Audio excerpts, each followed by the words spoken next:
is behind closed doors. And I've no intention that I started to stop now. I'm determined to put an end to this. Terrible. The moment no one was supposed to see, the moment the palace will never publicly explain, the moment a future queen stopped playing by royal rules and exposed something far darker hiding behind polished smiles. Because this was never just a disagreement. This was a line crossed in front of witnesses, and once crossed, it could never be erased. The room didn't explode. That would have been easier to control. It froze. Completely, one sentence hung in the air like something poisonous, something that didn't belong in a royal household but somehow had always lived there, quietly, waiting for the wrong moment. And then it happened. A child Princess Charlotte stood there, trying not to cry, while the most powerful woman in the room, Camilla, didn't soften, didn't hesitate, didn't pull back. She pressed forward. And that was the mistake. Because Catherine had spent years mastering silence, years learning how to smile through tension, how to absorb pressure, how to protect the image of the crown even when it cost her personally. But there are rules inside that restraint, unspoken limits, and the one thing those limits were built around was her children. So when Charlotte blinked back tears, something shifted, not loudly, not dramatically, but completely. Catherine didn't react like a royal. She reacted like a mother who had just realized this wasn't an isolated comment, this was a pattern finally stepping into the light. She reached for Charlotte's hand first, gentle, controlled, almost like she was still trying to hold the moment together. But then she stepped forward, and that single step changed everything. Because now it wasn't about tone, or protocol, or hierarchy. It was about protection. And in that second, everyone in that room knew they were no longer watching a polite disagreement. They were watching a confrontation the palace could not contain. Camilla expected silence. She expected the usual royal choreography: pause, smile, deflect, move on. That's how these things always worked. That's how power stayed clean. But Catherine didn't give her that. She didn't raise her voice. That would have been easier to dismiss. Instead, she spoke calmly, and that calm hit harder than anger ever could. She made it clear Charlotte would not be used. Not as a symbol, not as leverage, not as collateral damage in whatever quiet power struggle had been building behind closed doors. And suddenly the staff understood. This wasn't the first time. This was just the first time it had happened in front of witnesses who couldn't pretend they didn't hear it. William saw it instantly. The shift, the danger, the fact that this had gone too far to be quietly repaired. He stood, tried to regain control of the room, but even that felt delayed because the real control had already changed hands. Catherine had taken it, without shouting, without breaking, just by refusing to stay silent. And that's what made it terrifying. Because silence had always protected the system. Silence had always allowed things like this to exist without consequence. But now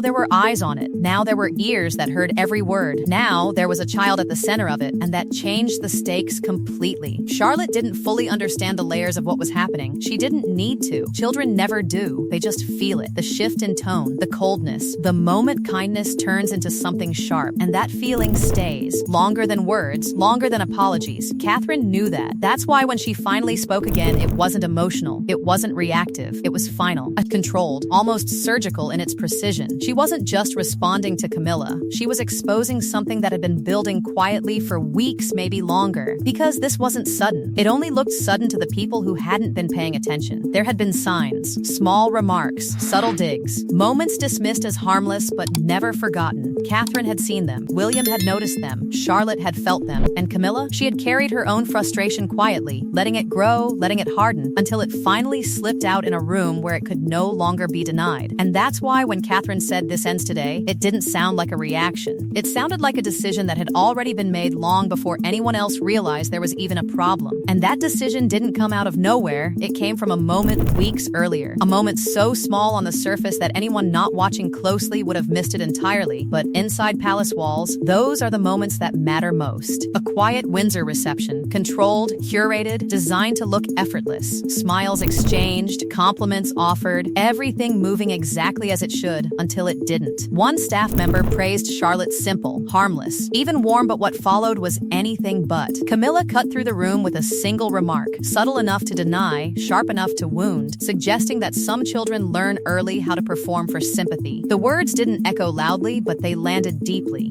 Catherine heard them. William noticed the shift. And Charlotte felt it without fully understanding why it suddenly hurt to stand there. That was the moment everything started to tilt. Not collapse, not yet. Just tilt quietly, dangerously, because when a child walks away asking if they did something wrong, that question doesn't disappear. It lingers, it grows, and Catherine knew it. She reassured her daughter, calmly, firmly, but something had already been marked. Something had been crossed without consequence. And in a place like that, when something crosses without consequence, it always comes back louder. So when the staff briefing happened, when that controlled private space turned into something exposed and uncomfortable, Catherine wasn't reacting to one comment. She was reacting to a pattern finally refusing to stay hidden. Camilla may have believed she was asserting authority, reinforcing structure, reminding everyone of their place, but she aimed it at the wrong target, at the wrong time, in front of the wrong witness. Because this time, the witness wasn't just the room. It was a mother who had already counted every moment leading up to this. And once Catherine stepped forward, there was no returning to normal. William felt it instantly, the shift from tension to consequence. He tried to contain the room, but containment was already gone. This had moved beyond control, beyond quiet correction, beyond the palace's usual ability to smooth things over. Because now there were too many people who had seen it, too many who understood what had really happened. And that's when the palace machinery began moving. Not publicly, not dramatically, but urgently. Doors closed faster. Conversations lowered. Reports were written, not for the press, but for the people who truly held power behind the scenes. And when that report reached King Charles, everything changed again. Because suddenly, this wasn't a family disagreement. It was a structural problem, a fracture, a question of influence, access, and control over the very people who represent the monarchy's future. Charles understood the stakes immediately. This wasn't about choosing sides emotionally, it was about survival institutionally. Protecting Camilla meant risking the stability of William's family. Protecting Catherine meant limiting the influence of his own wife. And for the first time, the balance couldn't be maintained quietly. A choice had to be made. William didn't come in as a son. He came in as a father. Calm, controlled, but unmistakably firm. He didn't ask for apologies. He didn't demand explanations. He made one thing clear: Charlotte would not carry the weight of adult resentment. Not now, not ever. And that clarity forced Charles into a position he could no longer avoid. Because this wasn't just about today. This was about what kind of monarchy would exist tomorrow. And then came the decision. Quiet, internal, but powerful enough to reshape everything. Camilla's informal authority over access to the Wales children, gone. Completely removed. No more influence over private settings. No more control over proximity. No more quiet ability to shape moments behind closed doors. It wasn't announced publicly, but inside those walls, it landed like a verdict. And the aftermath? It wasn't loud. It was colder than that. Distance replaced familiarity. Silence replaced assumption. Camilla didn't just lose an argument, she lost access. And in that world, access is everything. Catherine didn't celebrate. There was no triumph in it, no sense of victory. Because protection that comes after harm always feels late. That night, as Charlotte slept, the reality settled in. The words she heard might fade, but the feeling wouldn't. And Catherine knew that. That's why this moment mattered beyond the room, beyond the confrontation, beyond even the palace itself. Because something had shifted permanently. Not just in power, but in perception. The public didn't need details. They felt the story instinctively. A child had been hurt. A mother had stood up. And suddenly, Catherine wasn't just the composed royal figure everyone expected. She was something far more dangerous to the old system. She was someone who had proven there was a limit to silence. And that's the part that lingers. Not the argument, not the report, not even the decision, but the fact that once that limit is crossed, it can never be lowered again.